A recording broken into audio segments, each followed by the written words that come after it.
Hello, listeners. It's Seamus here. We hope you're enjoying the. Hello, listeners. It's Seamus. Hello, listeners. It's Seamus here. We hope you're enjoying.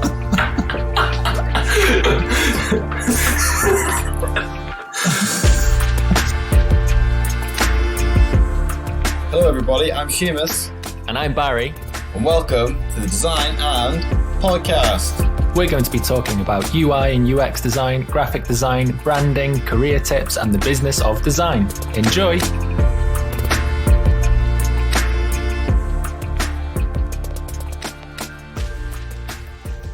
Anyways, well, Barry, I have to say, thank you for having me on this podcast. I'm a big fan, and I've always wanted to be on here, and I've always wanted to be able to say that. That's that done. On your own podcast. On my own podcast. Tick. Yeah. I mean, if you've got a dream, don't wait around for someone else to hand you that dream. Create it. Yeah. But also, can you just give it to sound technician and tell them just to turn my bass down a bit and turn my volume up in my ears? Because I've always wanted to say that as well. So it's another tick. Yeah, this entire team that we've got around us. Yes, entire team. And this videographer that we got.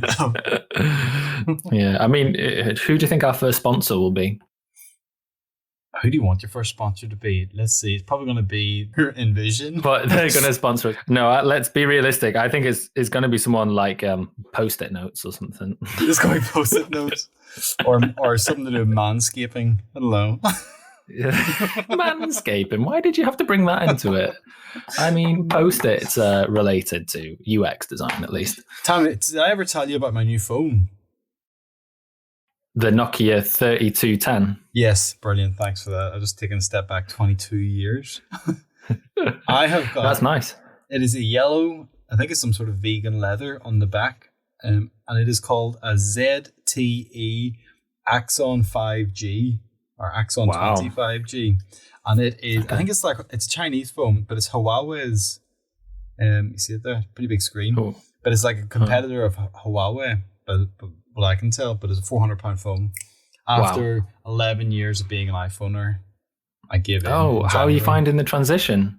I find the transition really well because although Android is really caught up, with its. The only reason I went to iPhone back then, 2009, is because the bottom of a Y always touched the top of an F on two different lines when we were texting, and it just fried my head. So what I said is I was going to get an iPhone because I don't have that leading problem. So I made the shift to ZTE Axon, and I am absolutely digging it. So the key thing about it is it's the size of my face, for one. Two is that I've got an awesome background from, Fresh Lemon Print, Phil Gambrill. But you should check about it on Instagram. He's got some wicked typography, a little bit Alan Kitchen style. Okay. Wait, let me get him up now. There you go, I just sent it to you. But he put a post up on his Instagram of a close-up of some typography. And he put it as his background, and I was like, can you send me that?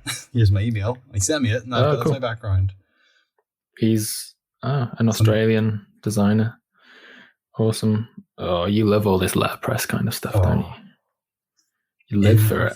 Live for it. I want to tell you, the big thing about this phone is not just the screen, it's got a hidden front-facing camera. You know the way in the iPhone, you've got a little notch, and then you got a little punch hole for the Pixel, the Google Pixel. This one's got a hidden camera at the top. Oh yeah, that's cool. But you see it at a different angle. It's like a screen on just above the camera, so you can watch movies full screen. But yeah, check it out. Great phone. Happy days. I'm still with iPhone. I recently upgraded from my iPhone 7 to an iPhone 12, so quite a leap. But having the iPhone 7 was great for quality assurance and QA testing and stuff because it is so old. I'd find all the faults. Yeah, the team hated it. They're going to be they're much happier now that I have an iPhone 12.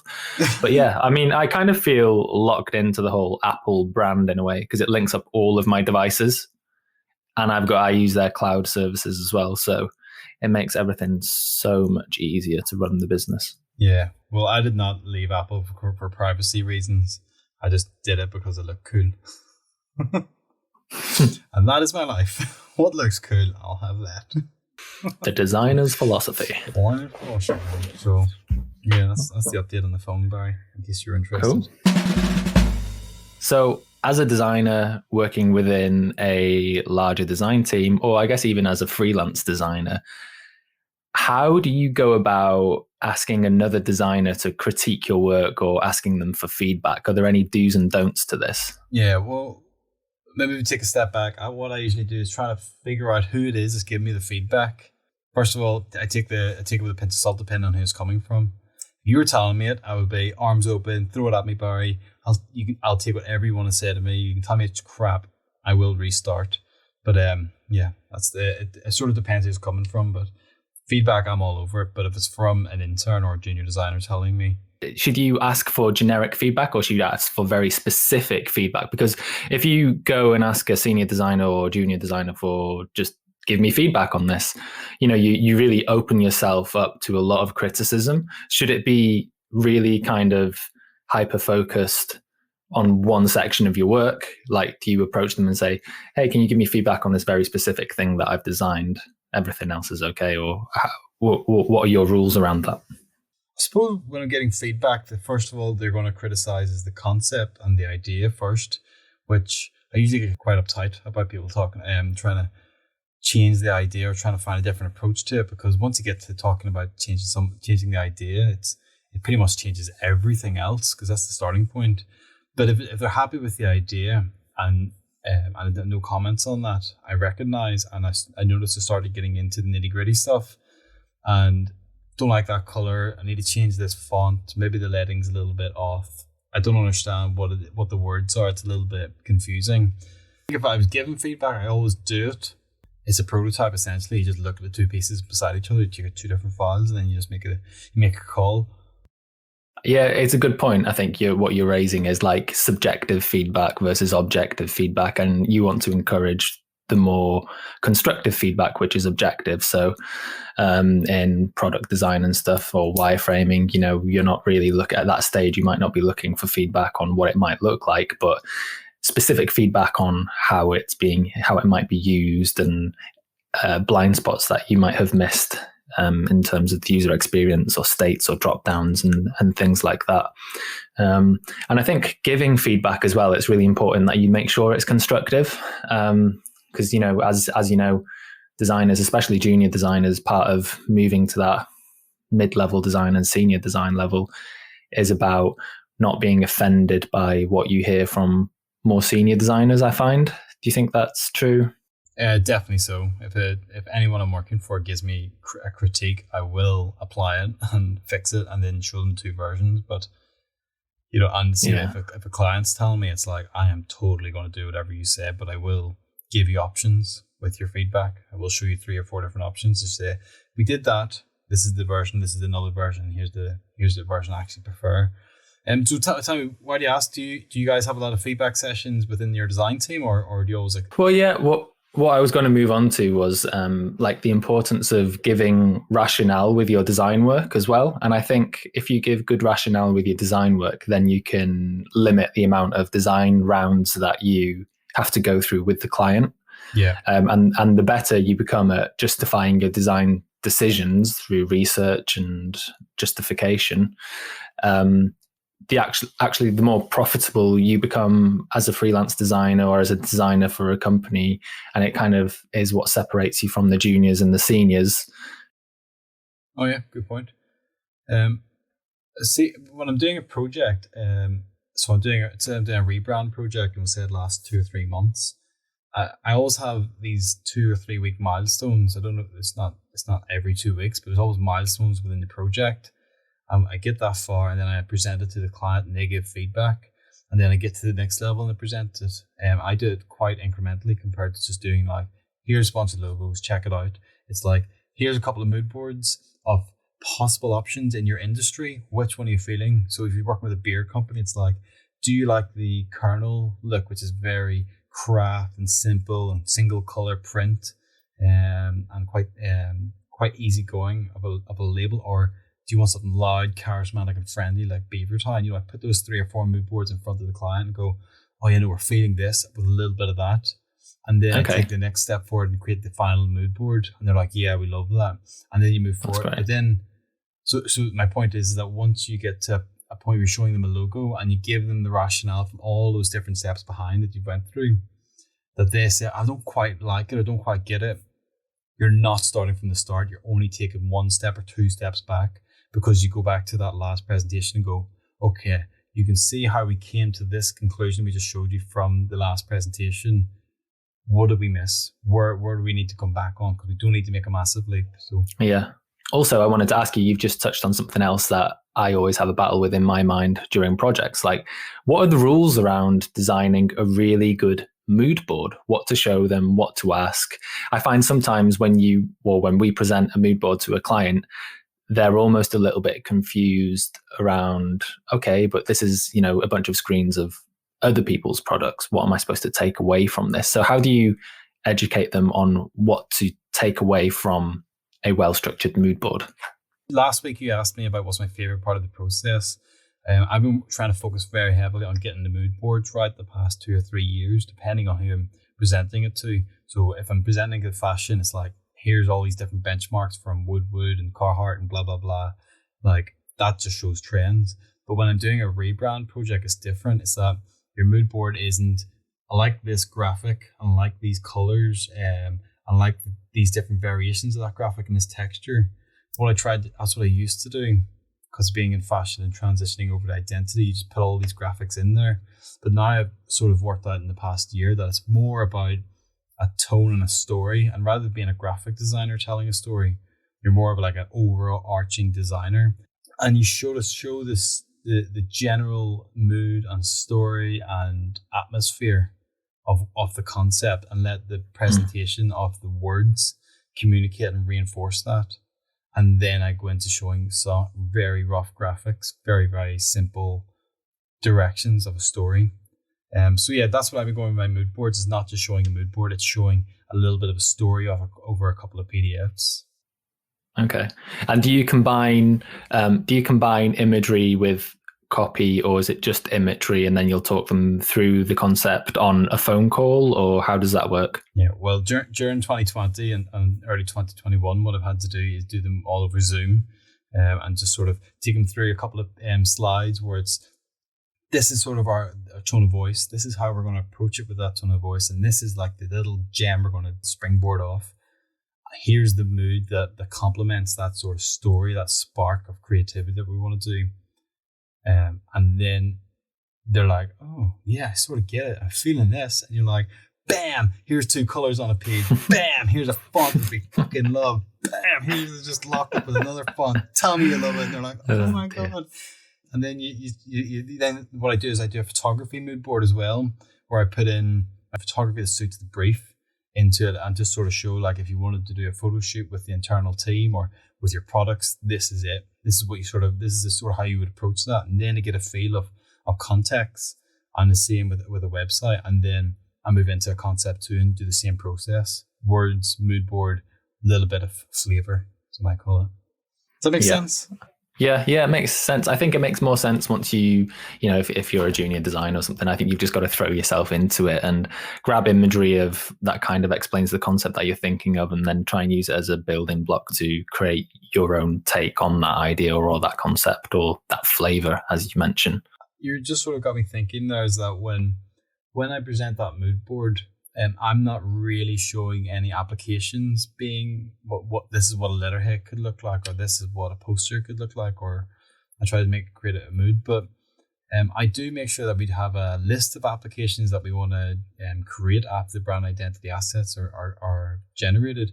Like, right, we want to do a poster, we want to do an invitation, we want to do X, Y, and Z, an application phase, which usually lasts a couple of weeks.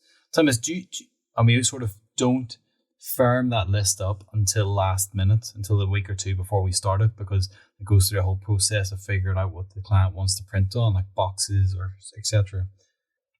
Does that happen with UI and UX, that you sort of have a list of applications that need designed? Yeah, so I find that with UX and UI projects, there's a lot of initial scoping and a lot of time that you need to spend with the client before you even get the project underway. So what usually happens is you receive an initial brief from the client, and what they think is that they only need 10 screens or 10 pages to their website or their app or whatever. But when you actually dig deeper into it, there's a whole host of other screens that they definitely need, and other states as well. So, we typically estimate on what the initial brief is, and we offer them an alternative estimate of, well, if you want to do this properly, we think you need these screens as well. You need to explore site mapping. We need to do some testing, like prototyping after the wireframing stage, just to see if it's working well with your users or your team. Just emphasizing on the iterations involved, and that kind of incremental gains that we can make along the way during the design process. I'm just trying to see how closely our processes align and how much they differ. Me not being a UI designer at all, apart from just doing e-commerce websites. So I just find it quite interesting to learn more about your world and how you and your team approach projects and scope it out. Yeah, there's definitely crossovers, I think, with everyone's kind of processes. I think, no matter which aspect of the industry you're working in, there's the initial stage where you're gathering requirements and questioning those requirements, and workshops with the client to find out what it is truly that they want and what they need to solve their problem. And I'm just trying to bring it back to solving their problem, because they're coming to you with a problem, and we're problem solvers at the end of the day.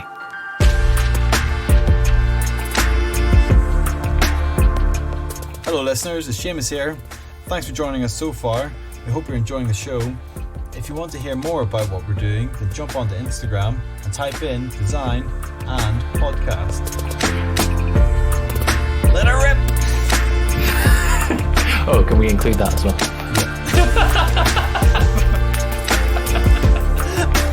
Yeah. That'd be good.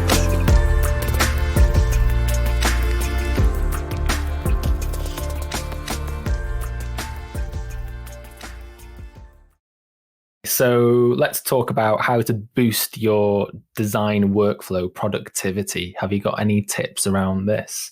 And that could be from design projects to managing clients at the same time. Like, how many projects can you take when you are freelancing? What's the max amount of projects you can take in one go? Do you use any tools to help with managing them? How do you deal with pushy clients? All this kind of stuff. Oh my God, I have no idea how to answer that. How to get quicker apart from your skill developing. How do you... What about time management for projects? Say you're working on 4 projects at the same time. How do you go? Let's start with, how do you go around splitting your day?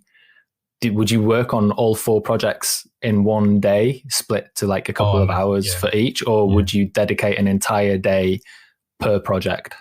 Mm-hmm. Well, if I had 4 projects to work on, 4 or 5 projects, which I usually do actually, I usually know that within 2 weeks in advance, so I know my schedule. I'm pretty hot in my schedule, where I have a 1-2 hour weekly meeting on my schedule, and then I'm constantly updating that on what I'm doing. So I'll have my schedule that me and you are in here for an hour podcasting, and then I'll put lunch in there, so it's all sort of listed out, just in case I get in trouble. I can say I was doing this, that, and the other.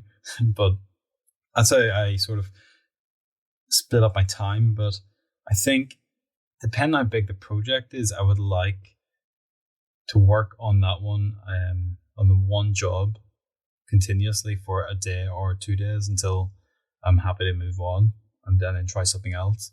But if it's like one big job and 3 small jobs, then I might get up early in the morning and do an hour on one of the small jobs, and then have the rest of the day just to crack on with whatever the experimental stuff is for the big job and keep refining it.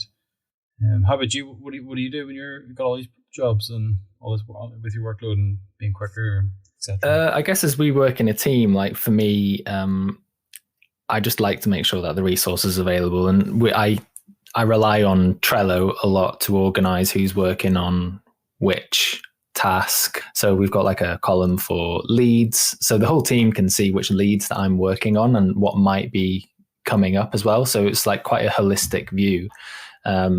So we're quite transparent. So the team will see what leads that I'm working on landing. So we could have like up to maybe 20 leads at one go in one time in there. And I'm just doing calls and meetings and trying to get sign off. And then once we've got sign off, I move it into a new column, which is waiting for kickoff.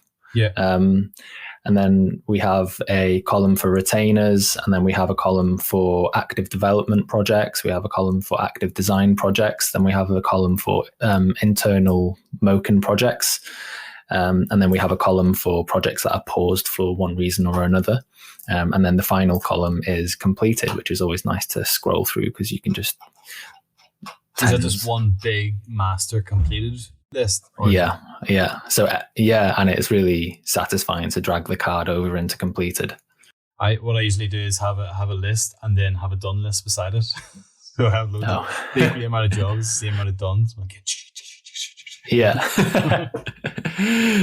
Yeah, so that's what we do. And I think each designer probably, they can work on maybe 3 heavy projects in one go, and they'll split their day to keep clients happy and just to make sure that we're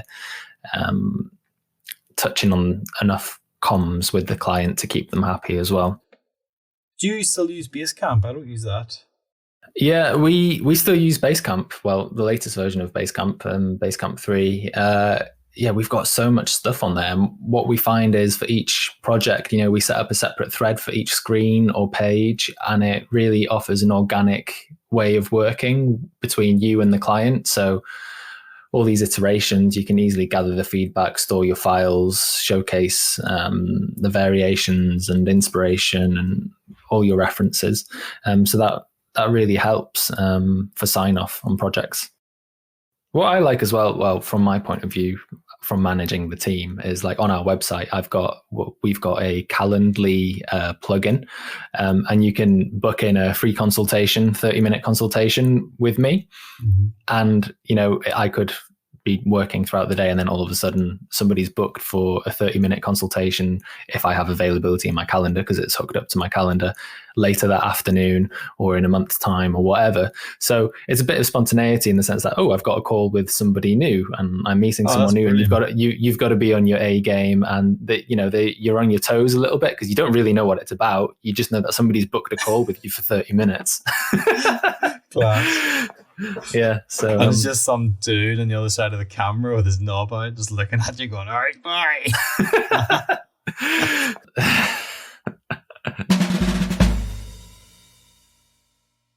I'm down in Cornwall. Are you? When did you sneak down there? Oh, yesterday morning. How did that happen? I'm down for work. Got a lot of work to do down here. Did I tell you what I've done for lunch today? Oh, so we just arrived in Cornwall yesterday, and today. I'm working in the kitchen. My partner Nicole is in the study, and her mum's in the study, and her dad's in the office. And I was like, guys, I'm going to go down to Sainsbury's, going to go down and shop. Do you want anything? And they're like, yes, apples, oranges, yes, on it, milk, back in 5 minutes, 10 minutes. So there, I jumped the car down the road, left 5 minutes, Sainsbury's, right 5 minutes to a Cornish pasty shop.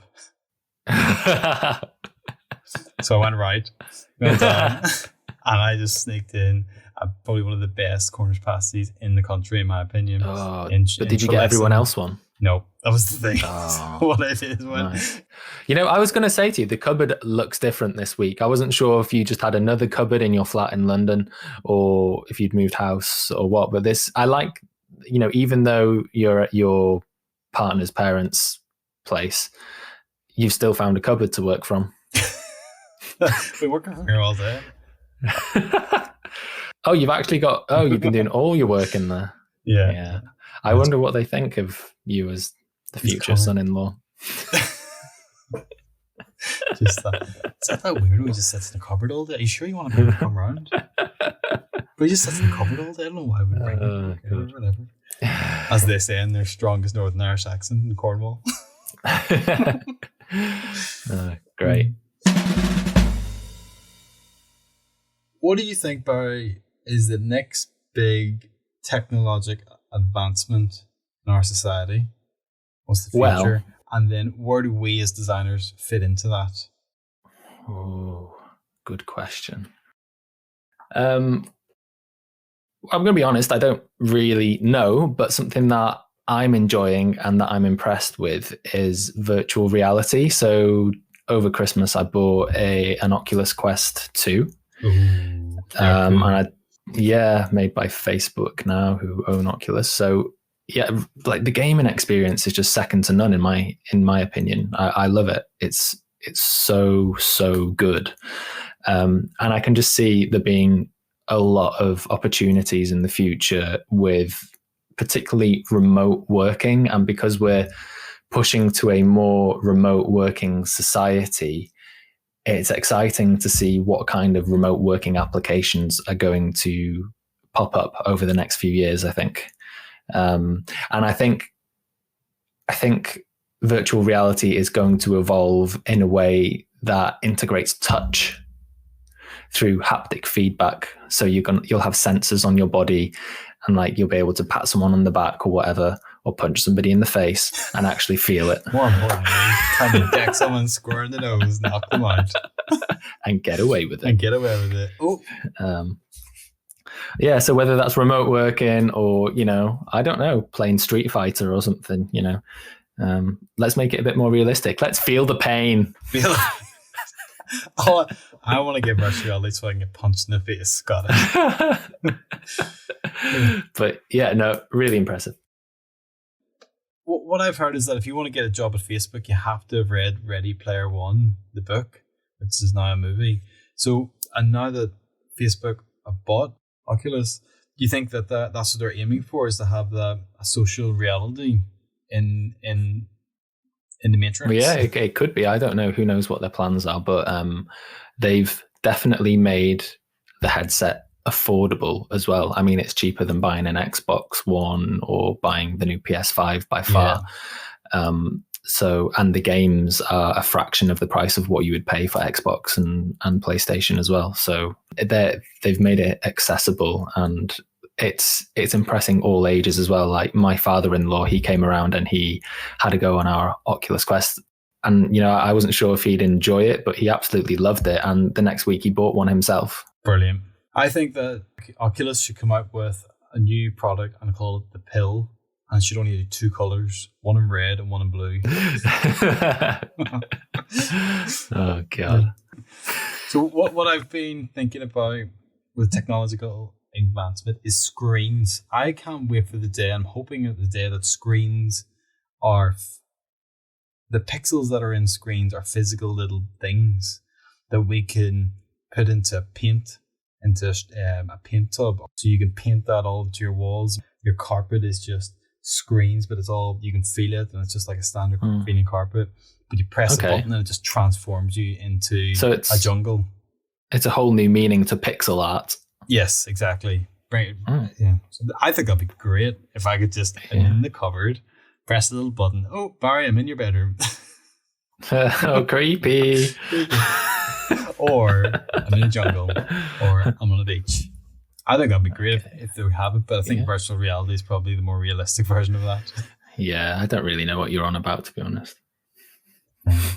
Well, like, imagine if your table, you could just paint this stuff on your table, and it all the little tiny little screen pixels join up, and then your table is now a screen for you to use and play about with, and use the mouse. So kind of like a weird painting, 3D printing pixel invention that you're coming up with. A little bit of everything, but yeah, because you can draw. Obviously, you can draw on tablets and stuff. Yeah, already.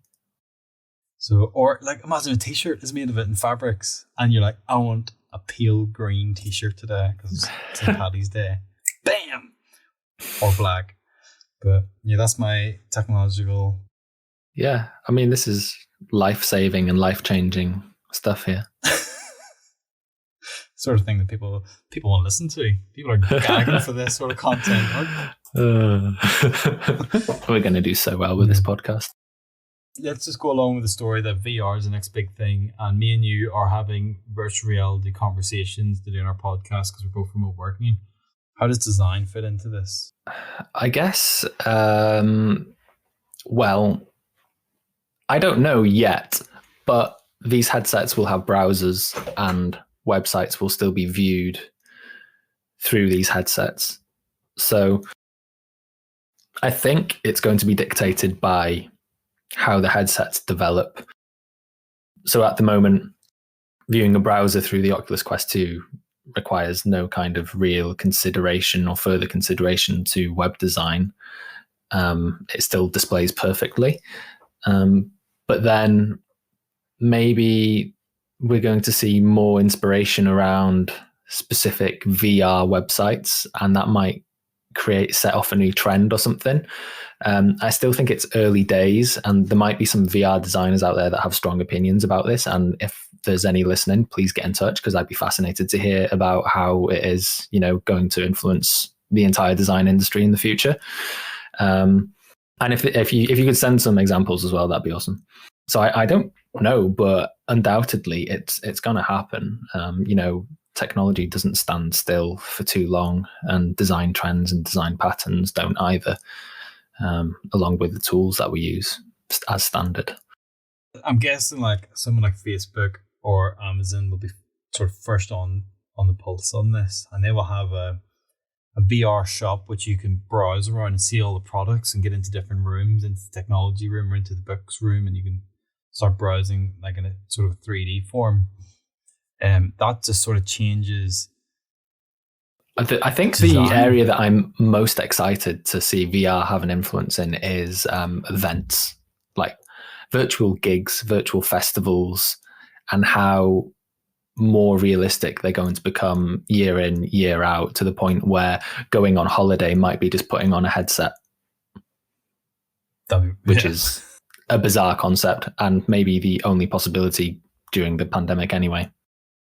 Actually, tell you what, if the Glastonbury came out, it'd be next year, and this says we have a VR cameraman who's going to be at all the main events and the main stage, and he's going to be, or she's going to be walking about the stage and with the atmosphere and the people and the musicians, and you can just sit there and plug into that, and you see what that person sees.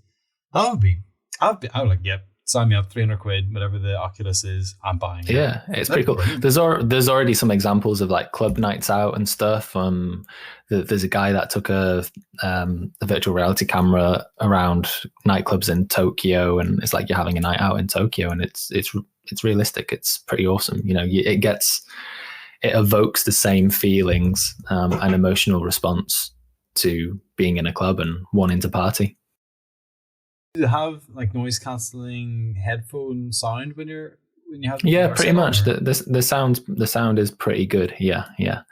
The only real issue I've had is trying not to stand on the cat. On the what? Cat. On the cat. It's the cat's fault for being there. That's what. Yeah. So, one I can see how design fits in is that we will help sell the products as a product design will be advertising and selling it, but in that actual world, product based websites will have to change because you have to be able to browse around a room, I feel. But then when it comes to like business to business company, you can't really browse around a room. So how does that website look? Because it's not going to be a flat thing that you're going to be able to scroll up and down. Yeah, there's still, it can be flat, but still 3D in a way. It can just be a module and a list that you flick through. Just think of it as a normal website. But, you've got an idea there, with all the retailers on the high street closing down. Can you recreate that retail experience in virtual reality where you're walking around a clothes store or high-end fashion design store, and you can pick up the clothes and see it and put it up against your avatar or whatever and purchase it there and then and actually have it delivered to your house? Oh, it's going to be so much fun when this happens. I can't wait. I can't wait that avatar that I can dress.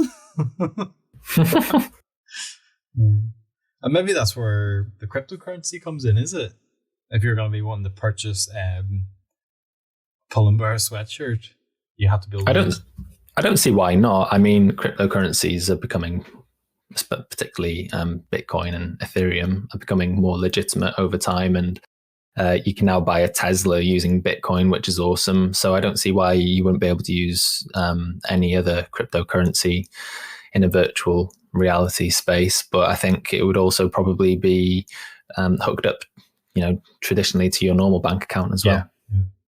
We're talking about this like we're real experts. I mean, people need to know that we're really just making this stuff up as we go along. That's why I ask, is that a lot of people are given this question, but I never really hear designers being asked this, or graphic designers being asked this question. I always think it's quite interesting to hear what our point of views are. It's just interesting to hear what our industry has to say about it. Can we just think about your very last client and who you want that to be? My last client? Your very, very last client ever, and then you're retired and you're done. What is that job? Oh my goodness. Oh my God, great, isn't it? Well, first of all, it's a £3 billion job, I know that. and the markup is 6,000%. Oh wow. Well, I think as designers, you always want to work on something that is, one, going to make an impact somewhere on something, and two, is actually going to be used. Yeah. I really enjoy working in the startup space, and it really kind of motivates me to work with young businesses.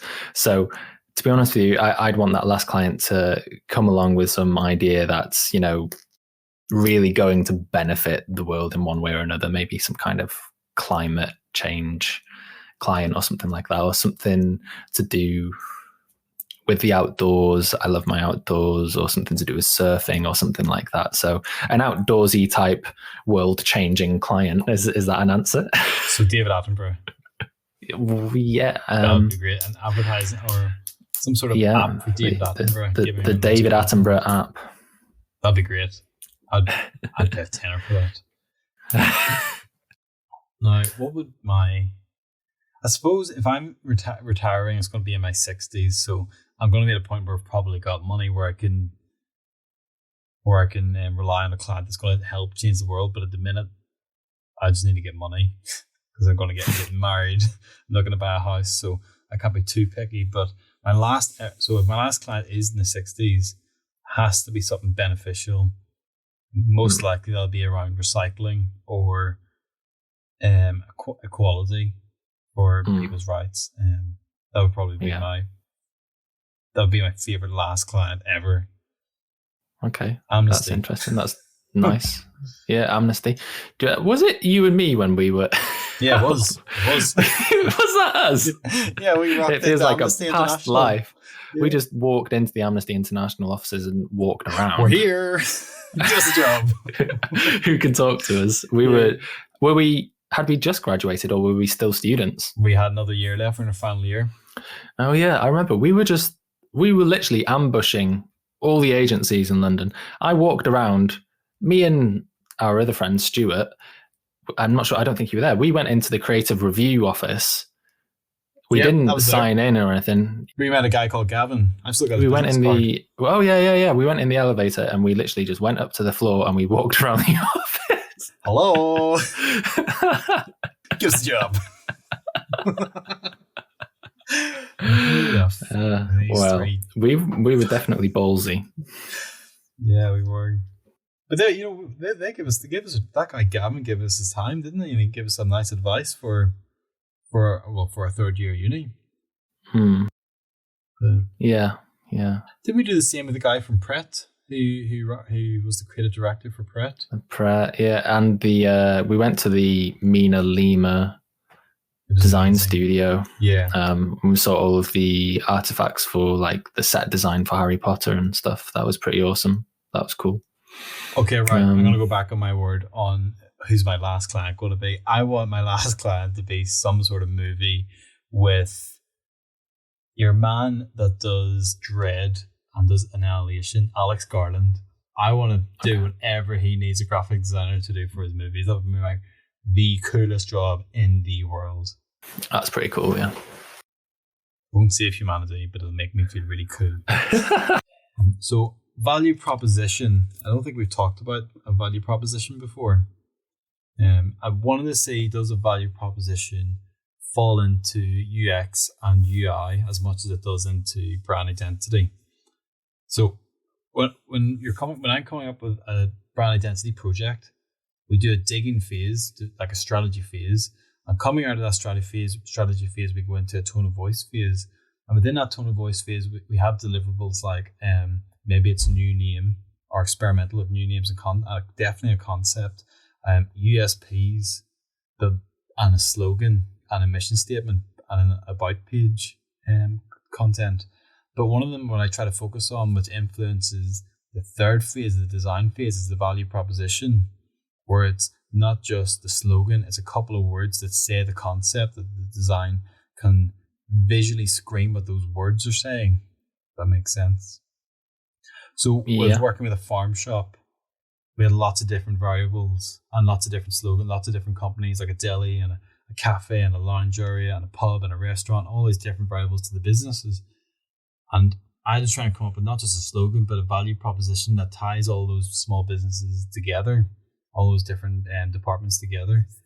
And then once I got that line, everyone was happy with it. Then I can visually represent that line. So the line was delicious ingredients. It's that simple, which means that those couple of words, which was used for the slogan, those couple of words already have a mood board attached to it. Simple, you got nice, clean farm shop vibe to it, and then you have communication, and then you have delicious, which has to be a little bit friendly and funky and fun, and then you have ingredients, which saying it's all about the quality of the food that's going into our dishes and into the deli and into the cafe and all these bits and pieces. So that's what I sort of use a value proposition for, not just a slogan. Try to come up with that one line that I can use. So it's you're looking for the messaging that ties the wider brand together. Yeah. So it's the core message through the brand language and the brand world. Is that right? Is that my understanding? I might just take up what you said and put it in an Irish accent. that was gold.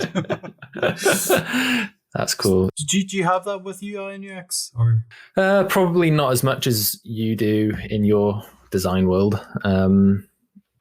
It's kind of, it either comes before we work on a product or after we work on a product, but something that we've always got in the back of our mind whilst working on a project, to obviously attribute whatever we're working on with the brand, and making sure that it ties in with all the brand language and the brand world and the brand components.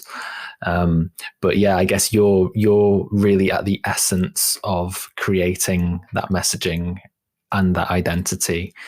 And as the product designers, we would use that as part of our inspiration for designing the product. Yeah.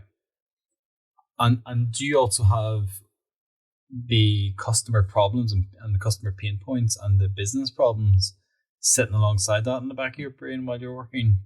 Yeah, we're always trying to solve the business problem or figuring how we achieve the business's goals on so many different levels, with the product, but also delivering a product that is within their budget as well. And yeah, you've got the business goals, but they need to tie in really closely with the user's goals and what they want to do, and to make sure that we're simplifying the process of what the user wants to do ultimately. And hopefully by doing that, the business goals come along naturally, and reducing friction along the way to payment or retention or whatever it is that we're working on. Well, that's us for this week. Thanks for joining us. Tune in next week for another episode of Design, Design and Design. Woo! That should do. Oh wait, am I recording? Yeah, I am recording. Surely I'm recording. I don't know if that's going to work well. It's going to be swinging around. Is it going to pick up your voice? I don't have to talk to you more than once. That's and re-record all of this. Oh, I appreciate that. Thank you. Well, good emotional. See you later. Thomas, are you recording it? Yeah. Wow. So what? Can we count to 5 so I can? It's so much easier to layer it up when we count to 1, 2, 3. Wait, do we have to say it together? How does this Yeah. happen? Wait. I'm gonna count. And you just jump in. 3. Is there going to be a countdown for the countdown, or? Oh yeah, 10, 9, 8, 7. Starts 6, 5, 5, 4, 3, 2, 1. Okay, that was close. Is that okay? Yeah, it was pretty. Should we do 3, 2, 1? Live. Welcome to Design and Design with Seamus Monaghan and Barry Woodhall. That's the one. But we can create those sound effects ourselves. Yes. Why would you pay for that when we can create that sound? All right, give us one.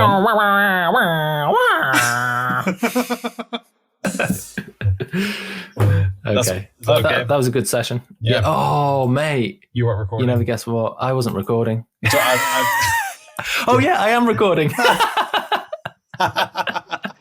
Oh, that is production value to the pinnacle of God. what we need.